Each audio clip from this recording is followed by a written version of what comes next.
Marvel Studios previously on WandaVision. How did that experience prepare you for helming this film? I loved working on WandaVision. It's one of the highlights of my career. I loved that cast, that crew. Everything we got to do on that was so exciting. And I think similarly, this movie deals with family. It deals with a husband and wife and children in the same way that WandaVision tackled those very personal ideas. But it was bold stylistically in the same way that Wanda was bold. We were creating sitcom realities for WandaVision, and for this we were creating a whole new Earth and a whole new universe that was a 60s retro-futuristic New York. So both of them required similar world building as well as, I think, similar family thematics. As a lifelong comic book fan, why do you think now is the right time to tell this version of Fantastic Four story? Fantastic Four, I've been a huge fan since I was a kid, and they are timely and timeless characters, right? They have been in publishing now for 60 plus years because they're great characters and their stories are great. They're relatable. They are the first family of Marvel. They were a bold and original idea to center a superhero family, to center a superhero team around a family is incredible. And I think that's why they're relatable and why artists and writers want to reinvent them every decade and why filmmakers want to tackle them. But the reason why I think this is interesting is that we are putting it in the 60s, in this retro-futuristic mid-60s on a different Earth where it's close to their point of origin. And they were created in the space race, during JFK and all that optimism and looking to the stars and imagining that with the right technology and the right heart, we can conquer anything. It's the same time that Star Trek is being created. They're very similar in that way. And so by putting them back in that space race time, we could get really close to that optimism and that idealism that's a part of their DNA. Speak to the actors portraying the Fantastic Four and why each of them was the right person for the respective roles.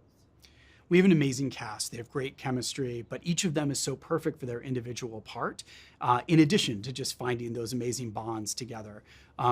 Reed Richards is a scientist. He's the smartest man in the universe, but he's also a loving husband, father, best friend. He's a very complicated character who oftentimes keeps his emotions in reserve. But I needed an actor who could bring all of those elements to life, who could be a believable hero and who jumping into the fray, who was brilliant in the lab, 5 minutes away from saving the world or destroying it, and also being a loving husband and father whose emotions will, come out to the surface in wonderful ways in the film. And Pedro Pascal is that actor. He's got incredible range. He can do anything. I've known him most of my adult life since we were in our early 20s. I've seen him do amazing work on stage and on screen, and I knew that Reed would be in amazing hands, just as I knew Sue would be in amazing hands with Vanessa Kirby. She's brilliant. I've never worked with her before, but I'm a huge fan of hers. And just in meeting with her and talking about this character, I could see she had a tremendous passion for Sue and understood her. There's so much strength to Sue. There's so much charm to Sue. She's kind of Captain Kirk to Reed Spock in a way, right? She will jump into any situation.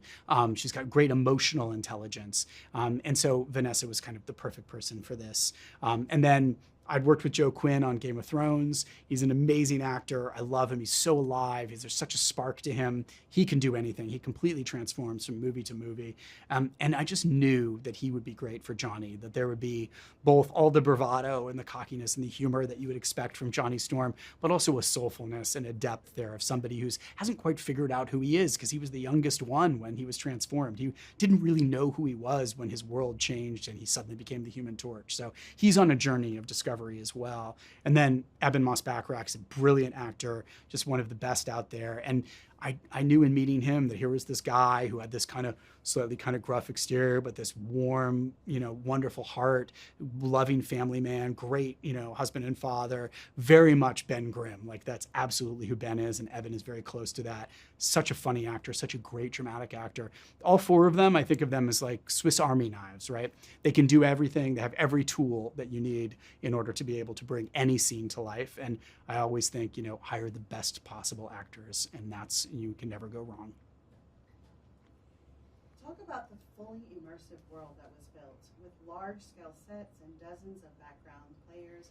Why was it important for you to go that route rather than rely on CGI? I believe in practical wherever possible. If you can build a set, if you can have things that are real there, it fools the eye. It fools the audience. It's better for the audience. It's better for the actors.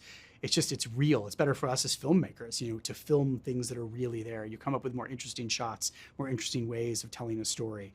And I've also learned over the years, like working on Game of Thrones, that if you have something real in the foreground, that dragon will be believable behind it, and if everything is synthetic or CG or, created in computer, it's harder to prove that.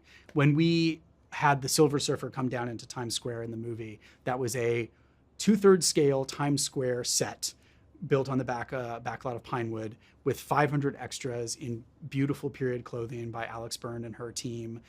A fantastic car, the 4 Fantastic Four actors. She was on a lift 30 feet in the air, standing on a surfboard with a microphone and her voice booming out over speakers. The only thing that was missing is that she wasn't silver. But pretty much everything else was there. And that was great for us. That was great for her. That was great for the actors, great for the background performers. It really felt like the Silver Surfer had come. And I think there's no substitute for that. What do you hope audiences take away from the film? The Fantastic Four have been popular for 60 plus years because they're a family. They're relatable. They feel like us. We can all understand what it's like to be in a family because we've been in one, And then it's about brothers and sisters. It's about husbands and wives. It's about children. It's about best friends. It's about all of these bonds that define our lives. And I think that's what people feel when they see it. I mean, I bring that in my love of Fantastic Four, but also I try to bring that to the film as a husband and a father myself, trying to make the film as personal and as relatable as possible.